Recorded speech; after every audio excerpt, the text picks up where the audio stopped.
bringing you the latest news from Coronado Athletics. This is the Mustang Fan Zone podcast from 100.7 The Score. Plenty of basketball the next few weeks. Playoffs get started. When we get to the Lubbock Cooper segment, we'll talk about that a little bit because we get a little bit more time in the last one. So Trevor Burkhead can sit there and listen to me talk about basketball for a little bit. He won't mind. We're going to talk Coronado volleyball, which you're probably thinking, well, it's a weird time of year to talk about volleyball, except Coronado has a new head coach. Candy Stevens came on. I can't remember if she came on right before she left or if I had her on after she had. No, because she told me about it that night. Never mind. She has moved on to New Home to start a program down there, which is, the folks at Liberty and Memorial know, is a really cool thing for a coach to get to do, to start from scratch and build. And she leaves the program, I think, in very good hands. She actually texted me and said that. Caroline Wood is Caroline or Carolyn? Caroline. Okay, I want to make sure. Comes over from Lubbock Cooper, and I told her a minute ago I want to make sure I get this lineage right. Lubbock Cooper has been as good as anybody in volleyball in Lubbock the last 8, 9, 10 years. We've had great head coaches, Carly Morrison, Dana Hill, and Mike Moffitt currently. No dispute about that at all. But behind those head coaches have been incredible assistant coaches, and Caroline's the most recent one of those. I'm going to let you name who the other two were as well. And I think you know that I've known Aspen since before she was born. Yes, we've talked about that. Yeah. But going back, when Carly Morrison was the head coach, when Lubbock Cooper first sort of broke through as a 5A program, she had a couple of young assistants named Caitlin Anderson and Kendall Apple at the time. Well, Caitlin, of course, is now at Liberty, and they just win everything they touch, it seems like. Kendall's been an assistant coach in everything. She married into the Darden family, which I think is okay. It's worked out for some people. My favorite Darden still is Mrs. Darden, the matriarch, followed by a few of the others, and then Chip and Matt kind of fall in there somewhere. They know I'm kidding. But following that, Dana Hill was an assistant coach.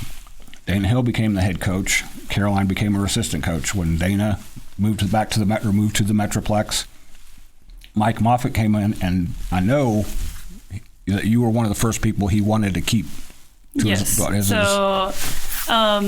Incredibly grateful for the opportunity Coach Hill gave me to be her assistant coach. I had been in the middle school for 12 years at that point. Wow. In Lubbock Cooper system? 2 years at Lubbock Cooper. Okay. So I played volleyball at Tech. So I'd been here before. My husband took a job. He's a fundraiser at Tech, and took a job in the College of Arts and Sciences. And so I moved back. He moved here for the first time because I told him if Lubbock ever called him, I meant in the women's basketball world because he was a college basketball coach for a little bit, that we could go back in time, and I would love to live in Lubbock and do all that. And so we moved back, was 2 years at the middle school at Cooper Middle School, and then got the opportunity to move up with Coach Hill. And then Coach Moffitt, I played for him at Tech for a year, and absolutely loved him. Thought it was a great opportunity. He was one of my references since I started in the world in my career, so love getting to work with him. So, and if he's listening, he's gonna, like when I see him at church, he's gonna probably punch me. He's the godfather of volleyball. Yes, that family. I will have to add, I only think you call him the godfather because he's old. So he's younger than me. He's much younger than me, so I don't know what that makes me. Yeah. When I say that, it's because that him and his family have affected so many people. Absolutely. And you know that from being here, which is really cool to me. And these girls are probably products of that. Do y'all know Coach Moffitt? If you don't know him, you probably know his sister or one of his sisters or somebody that's coached with them. So you kind of, I'm going to tell a story on you here real quick. Before I ever met Caroline, it may have been Dana's first year, because I was fascinated watching Dana coach her daughters, because of the relationship they would have. You could see there was coach relationship and there was daughter. So I'd watched you guys really closely, and I can't remember who it was. It was a game at Lubbock Cooper. So boys always get rowdy. They started to get a little bit rowdy. Dana was coaching the team, and Caroline stood up and gave them, I'm married to a teacher for 28 years. She gave them a teacher look, and those boys stopped. So you guys have that to get used to, and the coach is giving you that look. So introduce your players that you brought, or should I introduce them since you just met them? I'll let you introduce them, or they can introduce themselves. Do that real quick. Hold it up close there. Say your name and what year you are. My name is Kaylee Orozco, and I'm a sophomore this year. What position? I was a setter. My name is Bailey Trevino. I am a junior, and I was a DS. You guys come from a team that had a lot of good players. We're going to talk about that. We're coming up on the break. We'll be back after this break to talk more Coronado volleyball on 100.7 The Score. Diving headfirst into Coronado athletics. You're listening to the Mustang Fan Zone on 100.7 The Score and the 100.7 The Score mobile app. Welcome back in. This is the Mustang Fan Zone on 100.7 The Score. I'm Randy Rosetta. We're with brand new Coronado volleyball coach Caroline Wood, and with Bentley Trevino and Kaylee Orozco. Did I get them? Yes. Man, I nailed them. We were just talking when Mike Moffitt came on. We talked a little bit when he first got the job. He was coming from Amarillo High. Lubbock Cooper had actually 2 years in a row beat him, right? To get to the next round. He didn't like to talk about that much. He's kind of come around on it now. You got a little bit of the same situation. You're taking over at Coronado, and the Lady Mustangs got you guys last year. That was, in fact, both matches were 5 sets, correct? 5 sets, yeah. No, it was a great battle, and that's really, honestly, all I know about the girls. I actually officially meet all of them tomorrow, is watching them on film. So I think Coach Stevens done a great job, and again, not that the program was in bad shape, but she's done just a great job of building that culture, and I don't want any of that to change. I think there are positive, good vibes going on there, and just would love to see it grow one step further if I could do that. So. Well, we talk about, when I say Lubbock Cooper and Friendship and Liberty, don't get me in trouble, those three have kind of been the last few years, but if you step back and look at the long term, Coronado, Patty Jones for years and years that was the standard in volleyball. In fact, Amy Mangum came from Coronado. Kelly Lozada came from Coronado. So even though the Godfather has his impact, Coronado's also had their impact. 2 years in a row in the playoffs. I think Candy went 3 of her 5 years. But the last 2 years in particular were impressive because of who's in your district and who's going to be in your district still. Coronado and Lubbock Cooper actually tied for, I guess we'll say you tied for third place, almost identical records. Lubbock Cooper went a little bit deeper in the playoffs. You guys said that's kind of become the standard.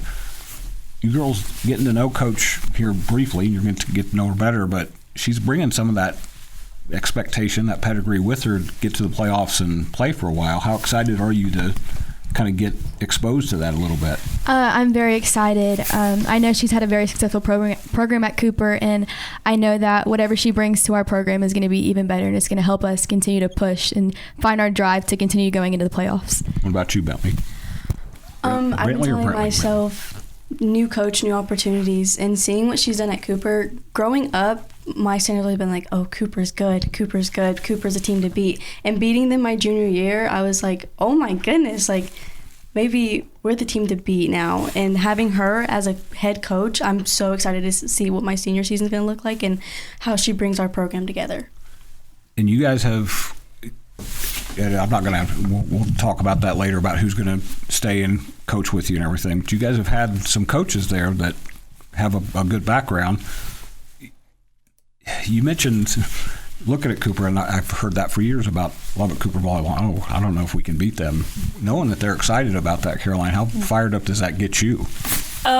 Super excited, and looking at their playoff run and our playoff run, we flipped a coin, I believe, to decide who got third place. So we easily could have matched up with a tough Abilene Wiley school. So we went and scouted the game where Memorial and Abilene Wiley played, and they got the tougher end of the draw in that round. So that easily could have been us with a flip of a coin. So I'm super excited to be a part of this and see where they're at and take the next steps. Our district is going to be tough. So there's every night feels like a dogfight. And so getting them not to overlook the one game at a time mindset of we've got to prepare each and every time is a huge deal. Yeah, you get a few extra matches next year and a few extra 4 4 matches, or 2. So I guess you're losing one team, but we gained both the friendship and Memorial. So those matches will have a little bit more.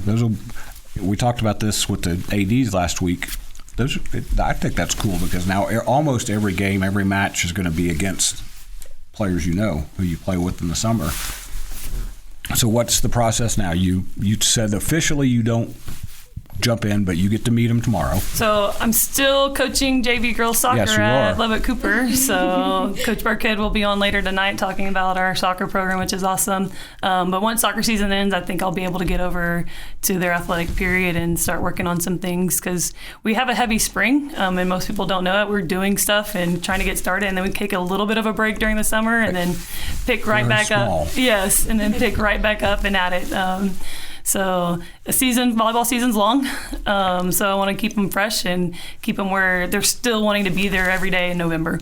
And for you two, because I say it's very small, because volleyball's got to I don't even know if you call it an off season. You guys go almost year round, and that can grind on you a little bit and wear you out.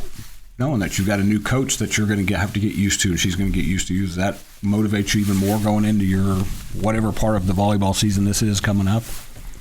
I think I'm always going to be motivated, and honestly, our whole team and our whole program's always motivated to do their best. And having a new coach, I think we're just going to want to show her what we bring to the table and that we're not here to quit, and we're just ready all year round. And Kayla, you're a little bit different because you're a young pup.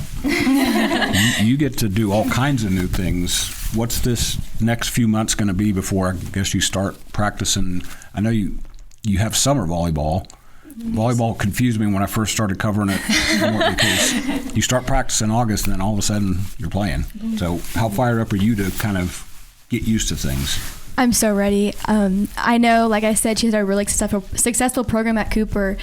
But I mean, a mindset that we've always had is that off season is your time to grow, and it's your time to prove exactly what you can do and what you've been working on to improve for the next season. So with the new coach, I know she's going to have her high standards set for us, and I'm really excited to see exactly where she's going to push us to continue to get better. I'm ready. I think we're all ready, and we're all excited to have this new change coming. You're going to be busy for a while because you mentioned your soccer. Yes. Lubbock Cooper girls soccer is going to be around for a little while. I sure hope so. So it's a competitive district out there right now. Yes.